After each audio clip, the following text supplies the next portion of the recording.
Bago tayo magsimula, siguraduhin mong hindi ka nag-iisa sa kwarto at siguraduhin mong tao. Isang pamilya ang naglagay ng CCTV sa bahay nila para sa seguridad. Sa unang linggo, normal lang ang lahat. Pero isang gabi, napansin nila ang isang kakaibang bagay sa recording. Tuwing 3:17 ng madaling araw, may isang anino na dumadaan sa sala. Ang problema, walang tao sa bahay sa oras na yon. Sa isang tahimik na subdivision sa San Pablo City, lumipat ang pamilya ni Marco sa isang bagong bahay. Hindi ito bagong gawa, mga 30 taon na ang bahay. Pero maayos pa rin, tahimik, at mura ang presyo. Sa unang buwan, walang kakaibang nangyayari. Tahimik ang gabi, normal ang buhay. Pero isang gabi, may napansin ang asawa ni Marco habang tinitingnan ang CCTV sa cellphone. May dumaan na anino sa sala. Akala nila magnanakaw. Pero nang tingnan nila ang ibang kamera, wala namang taong pumasok sa bahay. Lumipas ang ilang araw. Muling nangyari ito. Eksaktong 3:17 a.m. May anino na dumaan sa sala. Hindi malinaw ang mukha, hindi rin malinaw ang katawan. Pero malinaw na may gumagalaw. Nang gabing iyon, nagpasya si Marco na manatiling gising. 3:10 a.m. Tahimik ang bahay. 3:15 a.m. Wala pa rin. 3:17 a.m.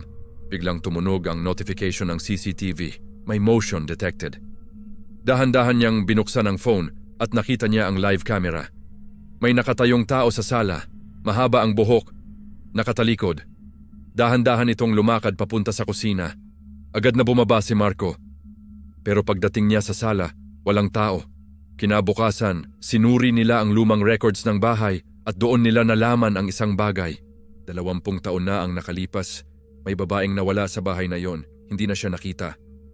Ang huling lugar na nakita siya, ang kusina ng bahay. Simula noon, tuwing 3:17 a.m., may dumadaan sa sala, papunta sa kusina.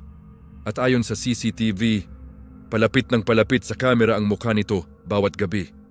Hanggang isang gabi, napansin ni Marco ang isang bagay sa footage. Ang anino sa kamera ay nakatingin na direkta sa lente. At sa huling video, biglang nagsalita ang audio ng CCTV. Isang bulong, mahina. Nandito pa rin ako.